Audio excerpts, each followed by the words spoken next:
குடியரசுத் தலைவர் ஆட்சி என்பது மறைமுகமாக பிஜேபி ஆட்சி நடத்துவதாகத்தான் இருக்கும். ஆட்சியாளர்கள் மீதான கோபமும் இவர்களை பார்த்துத்தான் தலைமை நீதிபதி சொல்கிறார், கரப்பாம்பூச்சி மாதிரி இந்த பசங்க வேலை வெட்டி இல்லாம சும்மா சுத்திக்கிட்டு இருந்தாங்க. இவர்கள் எல்லாம் ஒட்டுண்ணிகள். ஒரு உச்ச நீதிமன்ற தலைமை நீதி பேசுகிற பேச்சாயில தமிழ்நாட்டு மக்கள் ஒரு மாற்றத்தை விரும்பி இருக்கிறார்கள் என்பது பணிச்சென்று வெளிவந்திருக்கிறது.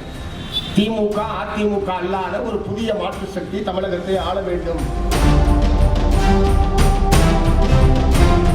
ஆளுங்கட்சிக்கு எதிரான ஒரு போக்கு மக்கள் மத்தியில் இருந்திருக்கிறது. தேர்தலுக்கு முன்னாடி அவங்களுக்கு தெரியுமா வேட்பாளர் யாருன்னு தெரியாது, பேர் தெரியாது, ஊரு தெரியாது, ஆனா விஷயம் தெரியும். கரப்பாம்பூச்சியை பத்தி உலகமே பேசிக்கிட்டு இருக்கு.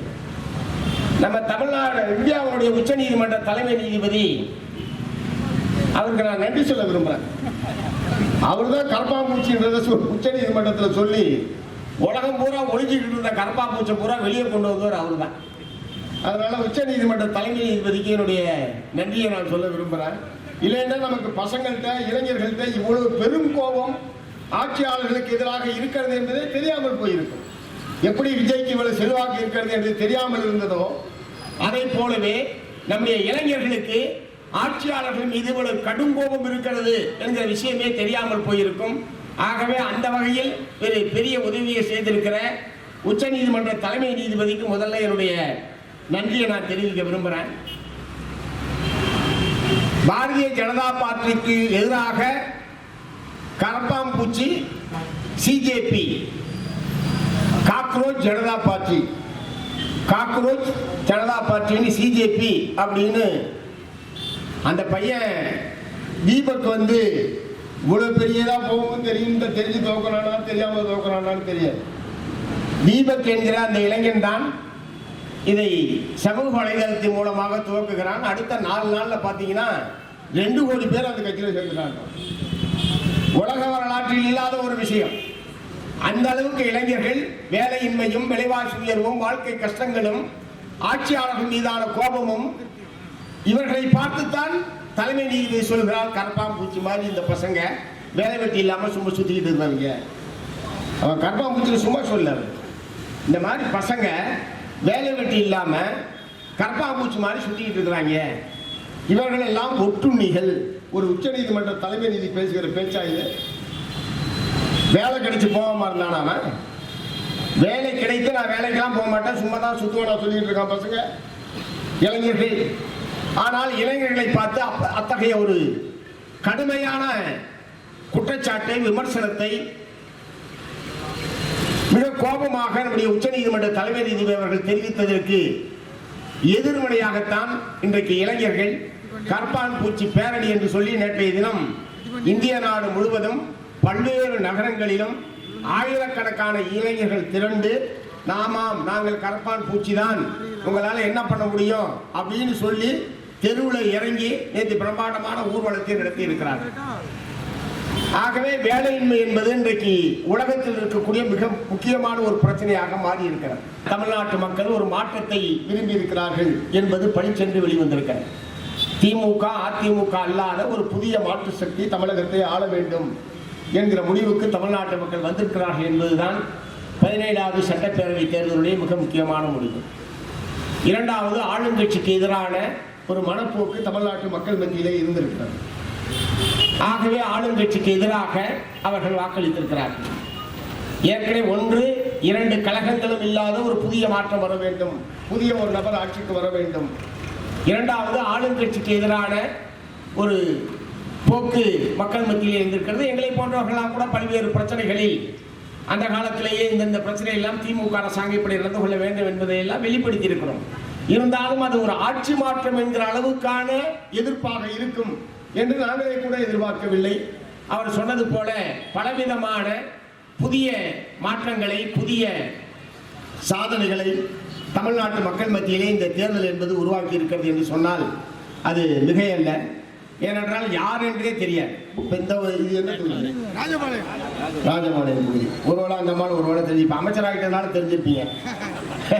தேர்தலுக்கு முன்னாடி அவங்களுக்கு தெரியுமா? வேட்பாளர் யாருன்னு தெரியாது, பேர் தெரியாது, ஊரு தெரியாது, ஆனா விசில் தெரியும்.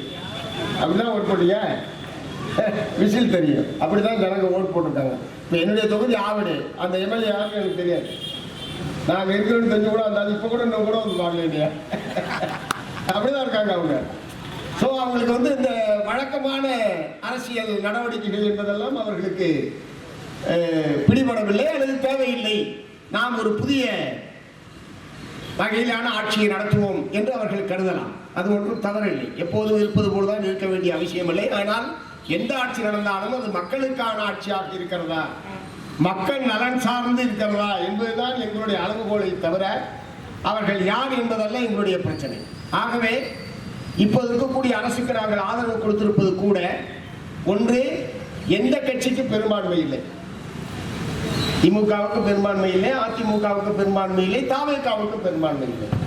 அப்படி என்றால் யாராவது ஒருவர் ஆட்சி அமைத்து தீர வேண்டும்.